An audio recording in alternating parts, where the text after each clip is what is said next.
Hi, I'm Dakota Mowen. I haven't done any videos yet this year, so I guess I'd better introduce myself. Today I'm going to be talking about rotational grazing cattle and some things that, what some of the benefits are to that and to your pastures. I had to do this for a different class, so I figured I could kill two birds with one stone today. When you rotate your pastures, you get a lot more efficiency out of them. From turning cattle out onto a pasture throughout the summer, throughout the grazing season, you typically get about 30% efficiency out of your pastures. The more intensely you rotate them and manage them, varying anywhere from once a month you move pastures to once a week, or in the very intense systems, once a day. The biggest challenges that you face with these types of things is water is usually your number one priority, and how do you decide how big to make your pastures? Typically,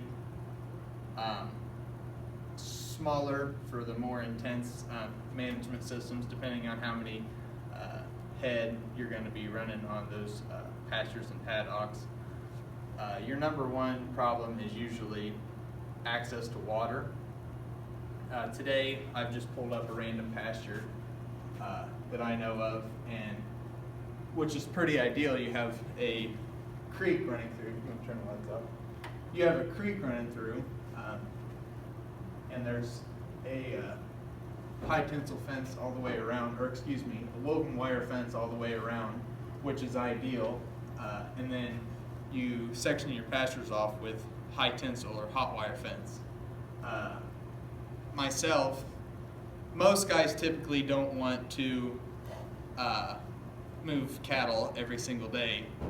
It's pretty intensive and kind of a pain in the butt. So we're going to go with about what would last once a week with, say, on a pasture like this. When you rotate once a day, you can get up to 75% efficiency out of your pastures, coming from the 30% where you just turn them off and let them fend for themselves. So basically you've doubled your land usage in the head that you can run on.